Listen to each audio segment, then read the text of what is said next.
And we're at the Chick-fil-A, which was maybe 2 minutes down the road, and we get a phone call from the pediatrician. And sorry, this always like just this moment, because it caught us so off guard. And they said, "We are so sorry, but you need to go to Johns Hopkins and you guys have to go there now." Joey Fagel here. We're on a podcast today with some special folks. We have Chris, Steph, and Janet Cross, of course, myself, and 3 individuals from Maryland. I got Evan, his brother Mason, and Evan's mom, Erin. What are we talking about today? We're talking about putting the U in Hunt program, and Evan was one of our hunters this last fall in 2025. He had the opportunity to come to Wyoming and harvest his first bull elk in the southwest part of the state. Him and his grandpa traveled here, joined 3 other hunters, and we've had other podcasts and we've talked about this program. If you're unfamiliar with it, we just welcome you to the website. You can find out a lot of information on details, policies, the procedures, and everything. But this program is just run from the Wyoming Game Commission and the Wyoming Game and Fish Department, where it allows us to provide commissioner licenses for youths with life-threatening or terminal illnesses between the ages of 12 and 20. Any individual, any youth that's qualifies for that, we could bring them in, and they can most likely hunt elk, deer, or pronghorn. We choose that species for them so they have the best experience. Some of them do request the one that they do want to hunt, but most of the time we have elk hunts. They're a little bit, I guess, there's a lot more elk that we can have opportunity to hunt, so we just choose that species, and it's a even cooler experience because we're able to hunt them during the rut. And then, of course, we provide all the expenses for these families to come out here, traveling, lodging, license fees. Everything is covered. Whatever that's included with these hunts, we cover the cost through the Muley Fanatic Foundation. So that was a quick summary of this program. Let's just start talking about Evan and his hunt here in Wyoming, his first bull elk, and he was the last one of the first day of the hunt to harvest the elk out of those 4. Man, we had to pack his elk out in the dark, field dress it and all, but it was all worth it. And I'm just going to let Evan right now just talk about his hunt and what his thoughts were of the whole thing. Evan? I've never really been elk hunting before or anything like big like that. It was super amazing. It was really big and open. It was nothing like whitetail hunting or duck hunting or anything like that.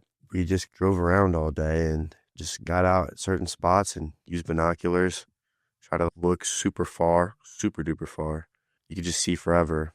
When we didn't see anything, we just hopped back in the truck and kept on going until we saw some stuff. There was a bunch of people like networking, trying to do the same thing and just help each other spot animals. So that was really helping. We didn't see anything after the morning. We got up on the mountain first thing in the morning and we saw a couple elk or some bulls, but they were super skittish, and right when we stopped glass, they just ran away. They just disappeared. And after that, we didn't really see much for the entire day until I would say about an hour before sunset. We got a call from Will, someone that was helping us. And he said there was a bunch of elk down at the bottom of this. I don't even know what you would call it. Maybe a Big old canyon. Big old canyon, yeah.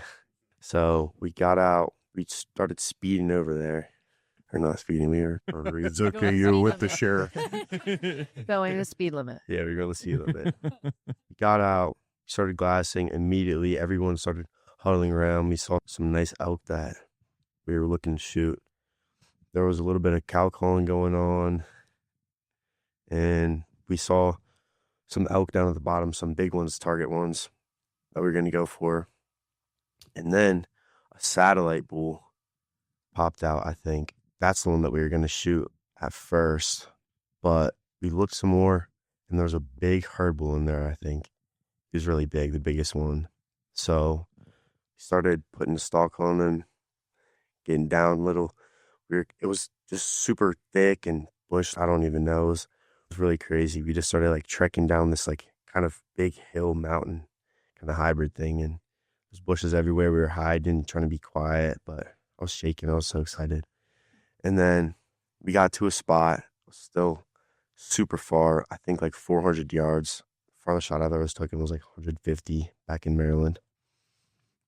So we tried to get a little bit closer. We kept getting closer and closer until we got to 300 yards. So I set up. I was super windy, so I was nervous about that. I was super shaky. I've never shot anything that big before or even seen anything that big before. I got down, put a bag like as my rest, and the first shot, we don't know if it hit like a bad spot, like back quarter, or if it didn't hit at all, but he wasn't very affected. Big elk. He just walked around. Maybe all the other animals scrambled. So he was like lingering. He moved back probably 40 yards.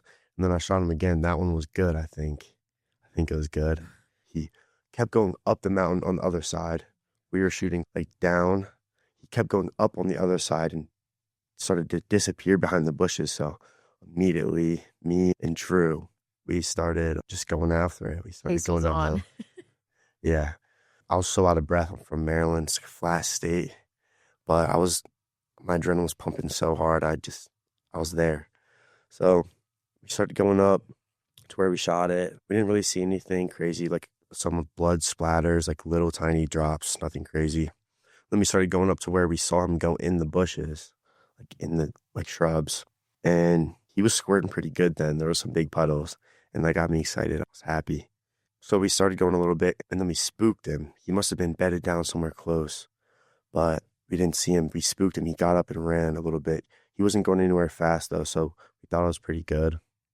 Then we waited for John, the sheriff, and my fellows to hurry up because they were slow. And Old guys, huh? yeah, they were slow.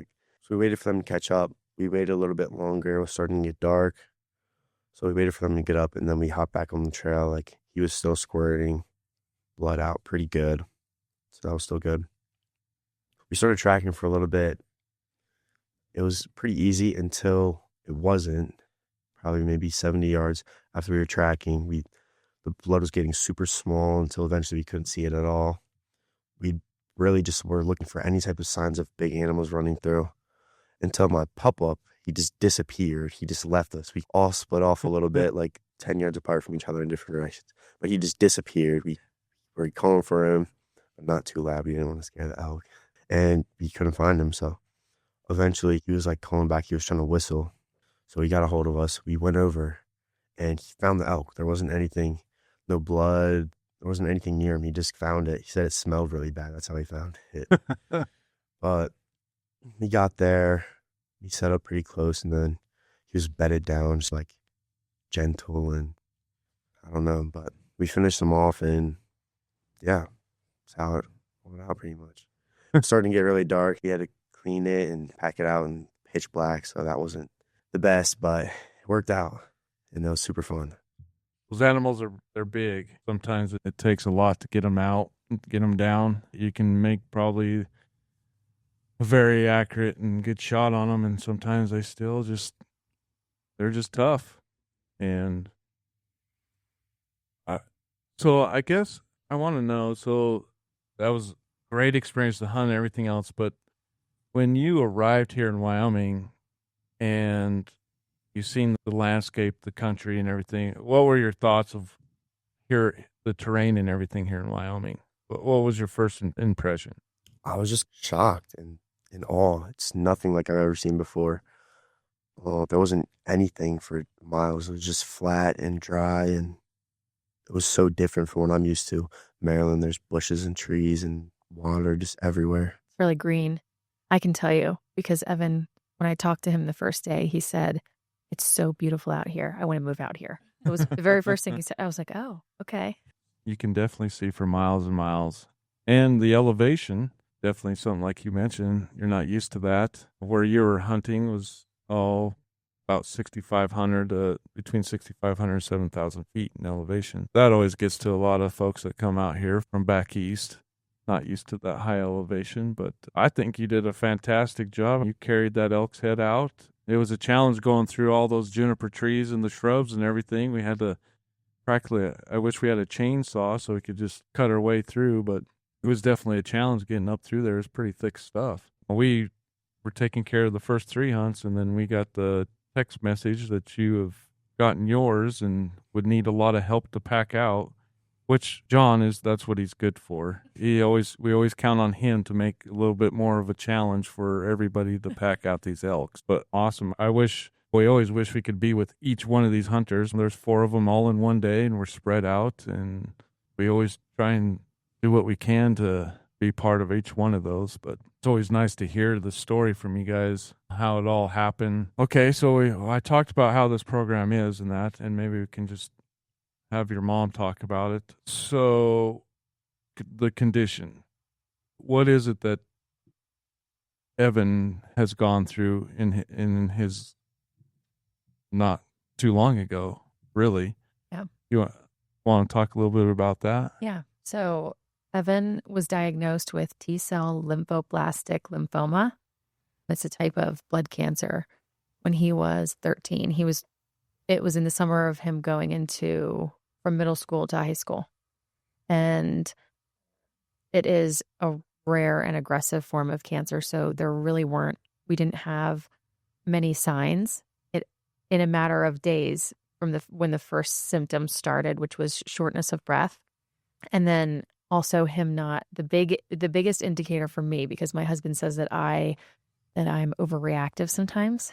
And with our children, the biggest indicator for me was that the night prior to me taking him to the doctor for the first time, we had steak and potatoes, and he didn't eat them. And it was his favorite, twice baked potatoes and steak, and he didn't eat anything.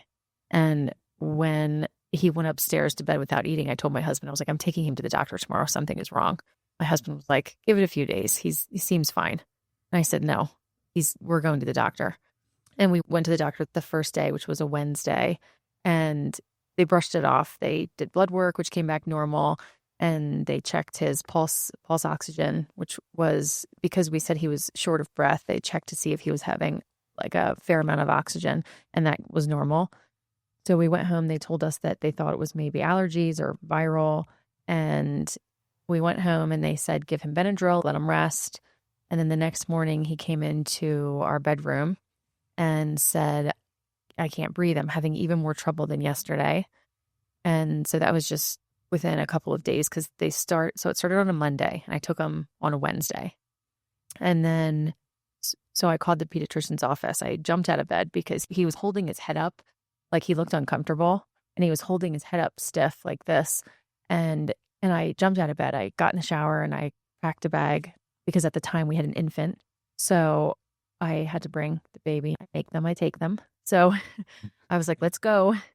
And we called the pediatrician and I said, I'm taking Evan to the emergency room because he's having even more trouble breathing today. And they said, it is a mess at the emergency room. COVID patients are still like filling up the emergency room. So just bring him back here for a second opinion. We'll have another doctor come in. And we went there and they did the same thing, like another pulse ox. And they noticed, I told them, I said, he has a little bit of swelling in his neck, and they didn't really notice it. But because because I see him every day, I noticed that he had some swelling there. And they said they thought that maybe it was mono, because he didn't have a fever, he didn't have bruising, like any of the typical signs. And I said, look, I can't take him home again because I believe him when he says he can't breathe. And they said, look, here's the pulse ox. He's 98% oxygen. He has better oxygen than we do as adults. And I said, I understand what you're saying. I said, but I cannot take him home. I believe him, essentially. And I said, no disrespect. And so they seemed a little bit upset. So they called another doctor in. So there were 3 doctors telling me that he was okay. And I said, okay, in order for me to leave without going to the emergency room, then I need some type of imaging. I need something. I need proof. And they said, okay, we'll send you over to get imaging of his chest and airway just to make you feel better. And then we suggest that you go home and let him rest. So I said, okay, I'll take him right now. So we went across the street I was like a mile down the road to the radiology to get an x-ray. And we left and they said that they closed at 7. We would hear back that night. This was around 2:00 in the afternoon that we were there. They said we would hear back around 7 or the next morning the pediatrician's office would call us. So I drove over to the Chick-fil-A because that's his favorite, because he hadn't eaten the day before. And I said, let's eat something because I don't know what's going to happen. And we're at the Chick-fil-A, which was maybe 2 minutes down the road, and we get a phone call from the pediatrician. And sorry, this always like just this moment, because it caught us so off guard. And they said, we are so sorry, but you need to go to Johns Hopkins and you guys have to go there now. And I said, wait, I said, I don't understand what's going on. And they said the x-ray tech said that there's a large tumor pressing on his airway. His lungs are compromised, his airway's compromised, and you guys don't have much time. You have to be there within the hour. Johns Hopkins is ready for you guys. This is like a top hospital in Maryland where we are. We're like an hour from there. And I said, look, I don't know my way around the city. Can I just wait for my husband? Because we still didn't know what was going on. And she said, no, you don't have time. And then so I grabbed Evan's hand and I still didn't know what to expect. I still didn't think it was cancer. When they said tumor, I was thinking, okay, we're going to go. He's going to have surgery and he's going to get it removed and that's it. Then we're just going to move on. And so we left and we went there, and within a half an hour, oncology, within a half an hour, I don't know if you guys know how the emergency room works, but the lengthy process. Within a half an hour of being there, oncology was downstairs telling us that the tumor that he had was in fact either T-cell lymphoma or T-cell leukemia, so a type of blood cancer. And it was surreal. I don't think that he fully grasped what was going on. And I was in shock because I was thinking they must be wrong. He was so healthy, like they must be wrong. And then shortly after we met oncology, we were moved upstairs to the PICU because they showed us the picture of his x-ray and said that you couldn't, like a pencil point wouldn't fit down his airway. And that's how fast like the tumor grew. And that if we had waited another day or two, just because of how fast and aggressive the cancer cells were metastasizing, that he may not have woken up, that he could have suffocated in his sleep. And I told my husband, I am not overreacting. I said, you can never say that again. And they started him on chemotherapy right away and steroids to break the tumor up, and because you can't remove blood cancer with surgery. So he stayed up in the PICU in case his airway collapsed. And then they let us know from there that it would be almost 3 years of treatment and that it would be a long road, that he would be in for a fight, and a fight he did. So he is now in remission. It was a long 3 years, but he is in remission. He rang the bell last December. And so the elk hunt, when we sought out doing an elk hunt, that was a gift we wanted to give him for finishing treatment. And we found the Muley Foundation, which was amazing because we're not a hunting family. And Evan got into hunting while he was in treatment. We had to pivot a little bit because he was so deconditioned that he couldn't play baseball. And hunting was really a release for him. It was a place of healing. So when we found the Muley Fanatic Foundation and Janet told us that they would take care of everything, I was amazed. I couldn't believe how easy the process was. And there was no planning on our end, which was really nice. Evan just got to go and enjoy it. And on top of that, when you say, Joey, that you guys cover everything, what we didn't expect. So all of those things that you listed that Janet told us about. But then when Evan got here, he called me. He was so excited because he got a full like hunting package, binoculars and a scope and a gun. And he was so excited. I could hear it in his voice. And I was so happy. I was at home crying because I was like, oh, he deserves every bit of that. And it was such a nice surprise. So just an entire package to give him the confidence that he needed to go out into that terrain, which was so awesome that he got to do that. And you guys say like how thick the brush was and how intense it was, but I really think it builds character. Yeah, I can't even imagine that situation, having my own kids. I don't want to be in that situation. So that's why it's always, we want to provide whatever we can to ease all that, get that put away, get your mind somewhere else, And that's why these hunts are so special, because it does that. For us, it really felt, because he was finished treatment, it really felt like it was like the start of a new chapter. That the hunt, it was just so symbolic for us. I feel like it closed that chapter and started something new for us. That's what it meant. We love hearing that, because that's what we're trying to do. And we've had diversity of kids with different cases. Some of them, they can't barely even move. They have to pull the trigger with the blow tube, just in their permanent in a wheelchair, all that stuff. But you could take a look at Evan, who looks like a perfectly healthy kid, and think, what's with him? Yeah. He looks just fine. But people need to understand that there's a lot of things behind that story, and may look healthy to you, but there's a lot of cases where it's very tragic. People here in Wyoming didn't know Evan, but people that know him for the last 5 years say, wow, he looks so amazing now. We're so happy seeing him go from that to this. He looks amazing and wonderful. That's what we get back at home. So. Yeah.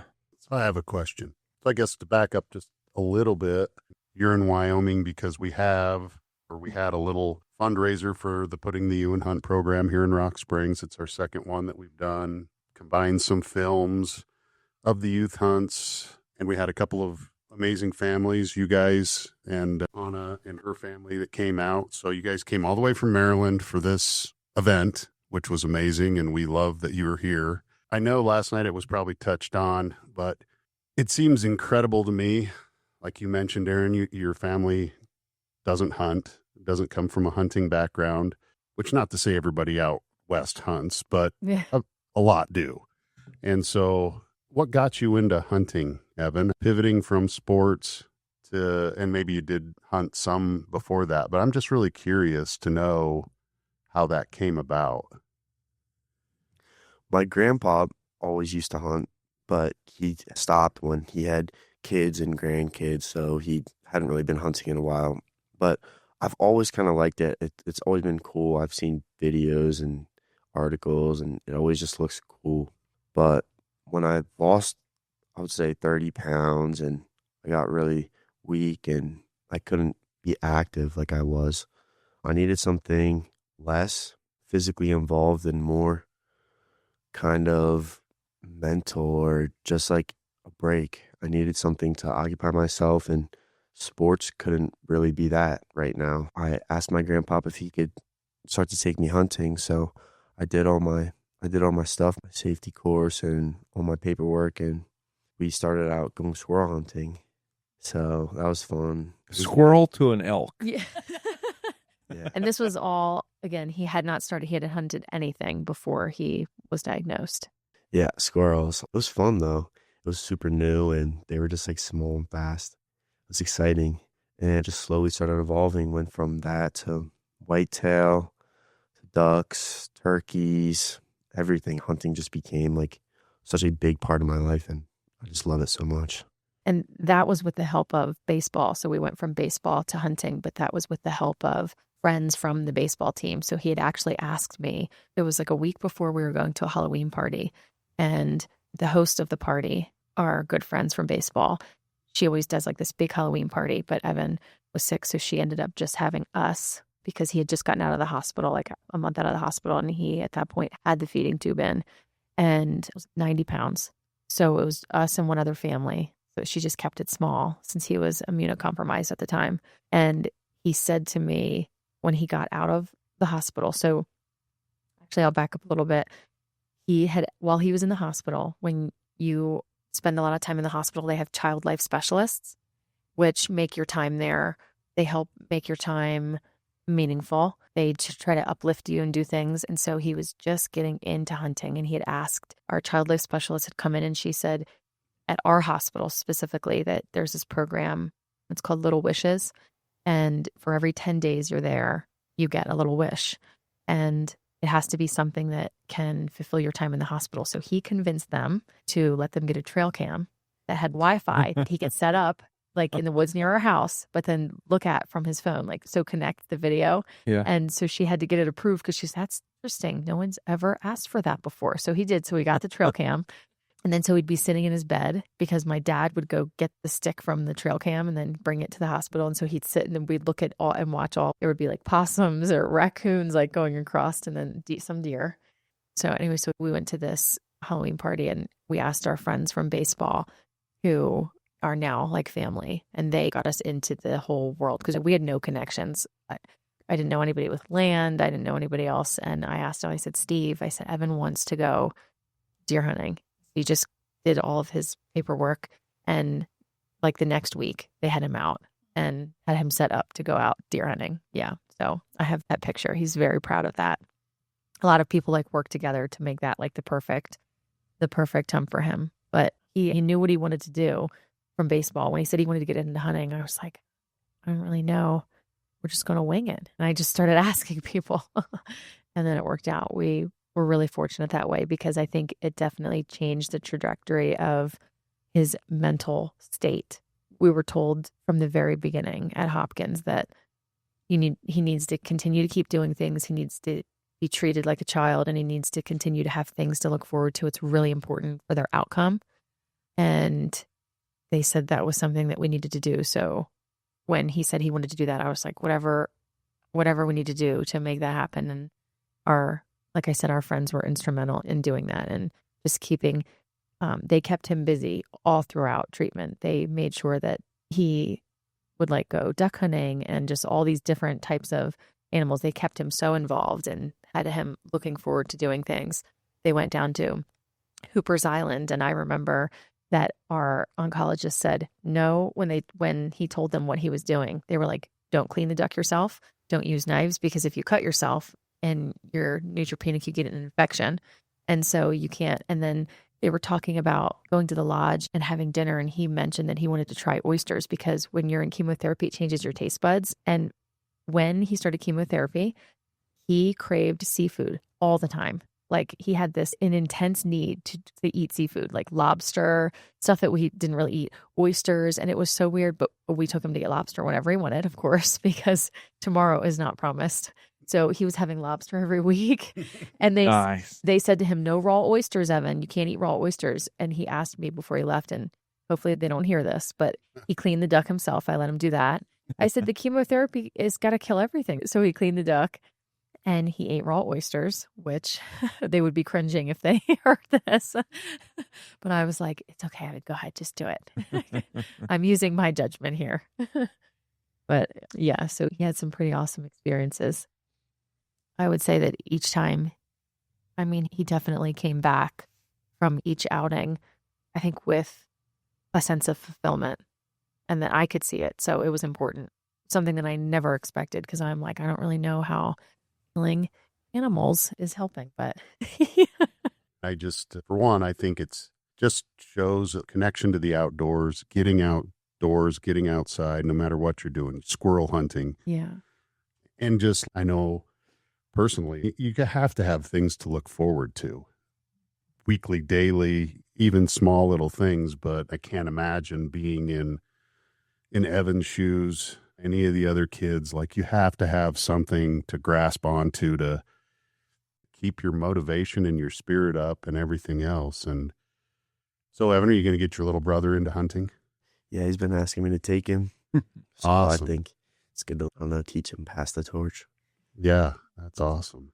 Yeah, and it's cool. Obviously, a place like Maryland doesn't have maybe the public land and all the opportunities we have out here, but it's still very cool that there are those opportunities where you're at, and you have folks that hunted and can get them involved and all that. I think it's amazing. Yeah, it really is amazing.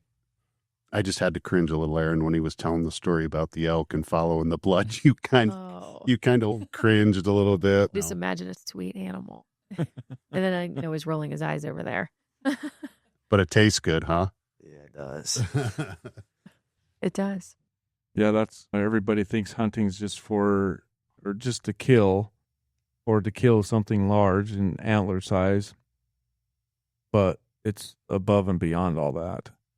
your memories that you gain out of everything, the experience and all that stuff.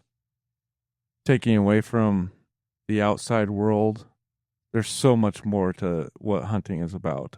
It's hard to try and defend it because of folks sharing and really expressing more of the big trophy size type stuff.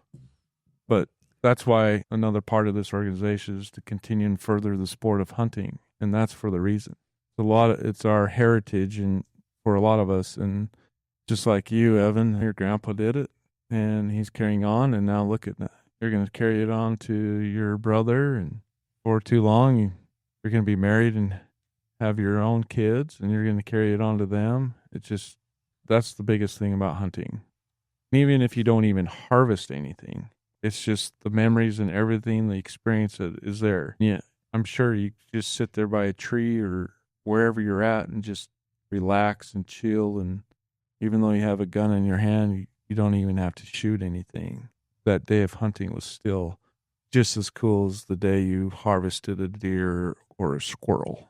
So I'll add my part because obviously when we were hunting with Evan, so I had talked to Evan's mom from the very beginning and she made it several times when we discussed, I want him to have the full Wyoming elk hunting experience. And so we knew when we were matching up kids with the volunteers and everything, he'd be perfect to go with John because John will give you the full experience of elk hunting in Wyoming. And we're grouped up. So Joey was with the Senna family, and then there's a few others that were with Skylar. And then I was with John, so I was with Drew and those guys and Evan, and we had Lauren with us. So when after not seeing elk for several hours, we're bouncing around the desert, and John was in front of us. And I think that Drew was in front of them. But as you're going, there's these big, almost ditches that you don't see. And we were going along, and Drew and Evan and those guys bouncing their head off the top of their roof. And then all of a sudden, John does the same thing. And so that was the whole day of all this bouncing around the desert and stuff. And Evan was so incredibly patient because we were really trying to find something for Lauren. Her situation was harder being in the wheelchair and stuff like that. It's a harder situation for her. So we were trying to get her elk, and Evan was incredibly patient. He would always get out. He was very helpful and stuff. So it was a great experience. And I wasn't there when Evan had shot his elk because we were with Lauren at that time. We'd split up and Lauren had got her elk. So we were taking care of that. So I was really bummed that I didn't get to see Evans, but I'm so glad that he was able to have the full Wyoming hunting experience that he got. So He did. yeah. And then getting to know Evan during the time, he was incredibly shy and quiet. We finally got a cracked smile every once in a while. And he always made sure he went to the gym every day. That was my thing I always remembered about Evan, was that he always made sure he went to the gym, no matter what time it was. Yeah, I think the gym has become a place of just rebuilding for him. So I think that's why he makes it a priority, which is good. But it was just funny when you told me that he was going to the gym. Okay. Yeah, we're like, do you want to go do something? He's, nope, I'm going to walk over to the gym. So. I love that he got to have that full experience. I think because we waited for him to be in remission in a place where he went on so many hunting, like at home, he went hunting while he was sick, obviously. And some days he would come in. The first day that he went for the buck that he got, he came in the door and he was so tired and he passed out. And so I think that it would have been a different hunt if he came when he was in the middle of treatment.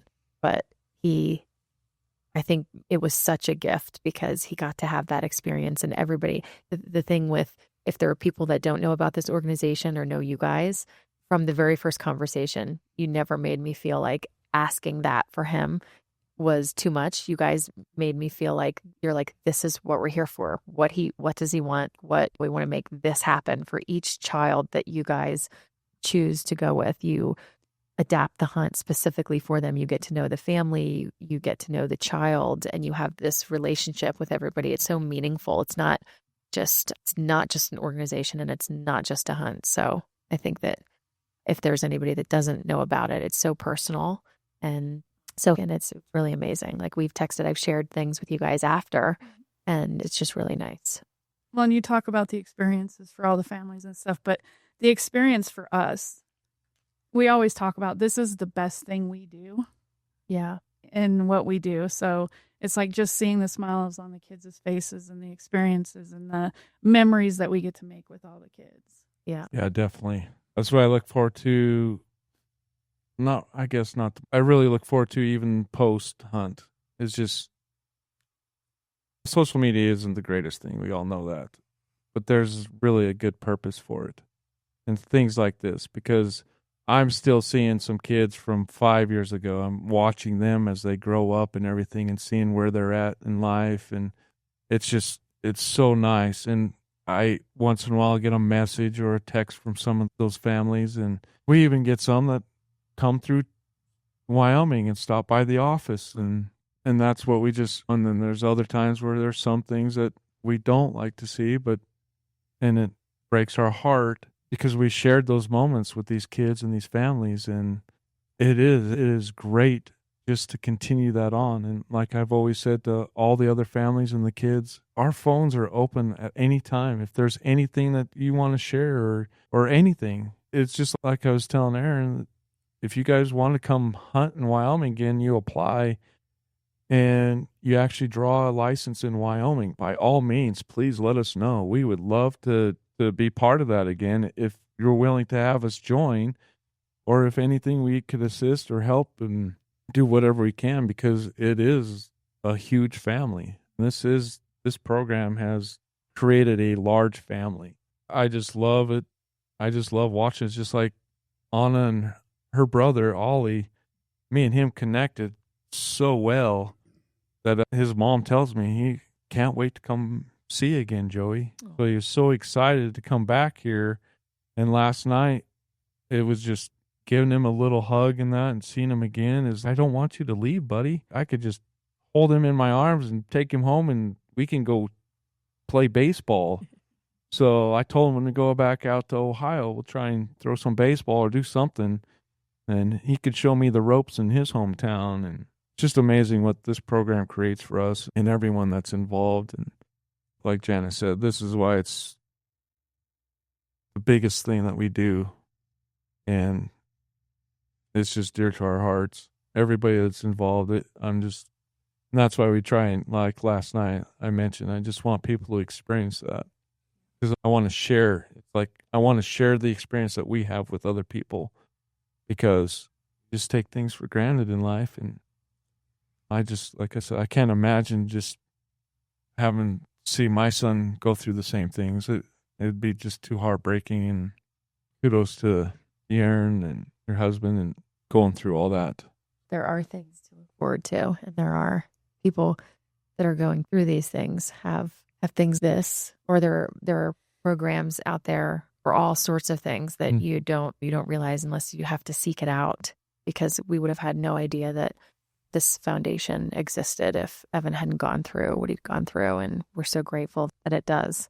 That's why we try and do as much as we can to spread the word, because like you said, there's another family out there that's dealing with the same situation. They're sitting in a hospital right now, facing the same circumstances. Things will get better and they may have this opportunity, but if they don't know about it, it can't happen. And that's why we just need the help of every individual that, just like this podcast, it's very important, because we need to just let folks hear about this and then they can pass it on, so we could find more and more kids to come out here. I think Wyoming Fish and Wildlife, I found out about you guys through them, because I was trying to get a elk tag or to put it in for a lottery, and I had missed the out-of-state deadline, so I didn't realize there were two different deadlines, one for in-state and one for out-of-state. And I called them and I said, I need to put in for an elk tag for my son. And they were like, oh, I said, we're out of state and I missed the deadline. I didn't realize there were two different deadlines. And they were like, sorry, you can't. And I was like, I'm sorry, but you're telling the wrong person no. My son is a champion and he just beat cancer after 3 years. Somebody needs to figure out a way. And they were like, oh, actually, we have a program for that. And I was like, oh, perfect. Can you tell me more? Because I thought they were just gonna, I was like, there has to be a way. There has to be a little wiggle room in the deadline. I think because I called one day after and I said, there, you can't tell me no. And then when they gave me your guys' information and I reached out, I think it was Josh that I spoke with. He was like, he said, no, we already have the tags. 'Cause I had no idea what it entailed. He said, we do all of that and we already have the tags like allotted. And all you have to do is get these forms signed. And that was it. It was much easier, I think, than having a tag being put into a lottery and having it be drawn and then waiting and then hearing back and then redoing it the next year. And Evan, what was your reaction when I told you? Because you knew that we were looking into doing that for you as a gift. What was your reaction? I don't really think I know what to think. I was in awe. That was just something like so crazy. Like I hadn't even thought that I would ever get to do You didn't something like expect that. it. Yeah. It just came so out of the blue that you just said that. So on a lighter note, what is your next big plans, Evan? What do you want to hunt next? I don't know, maybe some mule deer or like a bear or something. Something crazy. Oh, Mom. Mom's nope. Bear, I just imagine the little cubs just running around looking for their mom. No, like a big bear, like a mean bear. Are they mean until you provoke them? Or are they just doing bear stuff? Erin, if it makes you feel better, when they bear hunt, so you try to target boars, the male bear. Oh. So you want to try to, the ultimate goal hunting bears is one, just overall predator reduction, because they take a toll on the ungulates, elk, deer, those type of species. But male bears, to keep their dominance over the area that they roam, their territory, they'll oftentimes kill cubs from the sows to eliminate any competition. So That's awful. that's a big reason why, too, you want to, ultimately the goal with hunting bears, we're way off on a tangent here. But anyway, the ultimate goal is you're trying to harvest a male bear. So you're reducing that competition Okay. and ultimately allowing bear population to be stable in whatever area that you're hunting bears. Okay, I'm picking up what you're putting down. Yeah. He did say his dream hunt was an elk, so if we could just So, with that said, personally, I can try and help you out with a black bear hunt. I could try and work some things out with my brother because it's short notice and I'm not sure what I'll be doing during springtime, but I do put up bear baits. My brother puts up bear baits. Are there bear here? Oh, yeah. Oh. Yeah, just north of here. Now, I can't cover all your expenses, so you would have to work that situation out. But if I can either be this spring or next spring, because that's the best time to hunt them, if I can work something out and you're able to do that, I'll let you know. We can try and work something out for a black bear hunt. Because it's easy. You pay over-the-counter non-resident license. You don't have to try and draw it or anything else. You just pay for an over-the-counter non-resident black bear license. I don't know how much that, what are they, 300, 400, something like that? Yeah, somewhere around there. So it's not extreme. But yeah. No, the best part is that Joey's got a spare room too, so you could even stay with him. What the heck?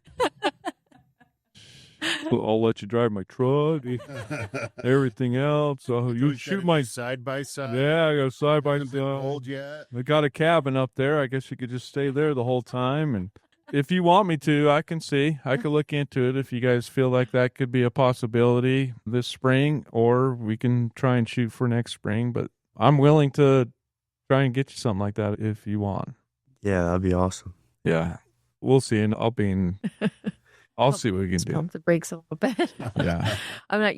We don't get like a bear taxidermy, right? That's not going to be like in our house or something. Yeah. No. Yeah. Whole body. Stuff.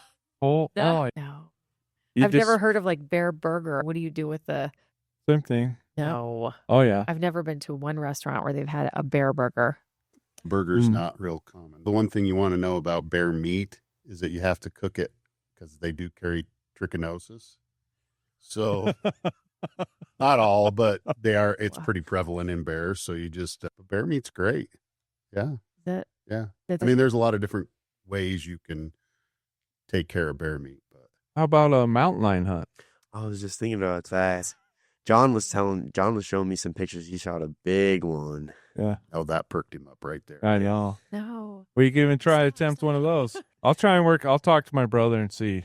Maybe we could work some out so you can come out and experience another great Wyoming hunt. You only get the male on those, not the moms with the cubs or anything. Yeah. Males, Yeah, specifically because they'll use dogs. Yeah. They use dogs to tree them, put them in a position where they can identify. But yeah, they definitely, that's really the only thing a houndsman wants to harvest is a large male tom. And again, Are you going to try to tell me that they eat the cubs too? Are you going to try? Is that what you're going to try to set up? I'm not a mountain lion. They eat small children. No, that's never happened in Maryland. I don't know if a tom mountain lion I don't know if they necessarily go after, I would imagine they probably could because they're really not a whole lot different. In once they establish a territory, they're going to want to keep but I don't think that's quite the case with them compared to a bear. But They take out a lot of mule deer and elk. lot So of mule they'll be deer. saving a lot of those. And a full body mountain lion. Oh, see, my youngest son Amazing. got one, and we have one hanging on our wall. It's awesome. Yeah, that'd be sick. I don't think anybody in Maryland has one of those. You could be a first. Hey, Mom, do you have a place for a trophy room? No, we do most certainly do. Well, you might want to get on that. I'm glad you guys made it back out here for this event we had last night, and appreciate everything you said, Erin, presenting that to the folks that attended and just everything. Thank you for sharing your son with us for a few days to experience an elk hunt and letting him come out here and always communicate. If you need anything, we're always here for whatever. Thank you. So, Thank you for having us. you bet. You Although bet. I was nervous last night, I wanted to get the point across. I wanted people to understand the true impact that these hunts have. Evan will have these memories forever. So you guys get to the airport and fly back. Yeah, we'll definitely stay in touch, and I'll get back to your mom on that other stuff.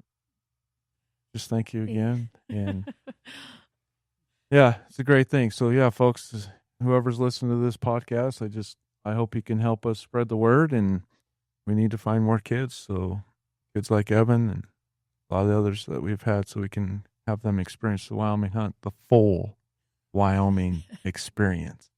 All right, that's it for this podcast, and everyone have a blessed day, and we'll get back to the next one sometime after this. Hopefully we'll have another podcast coming out. Happy trails.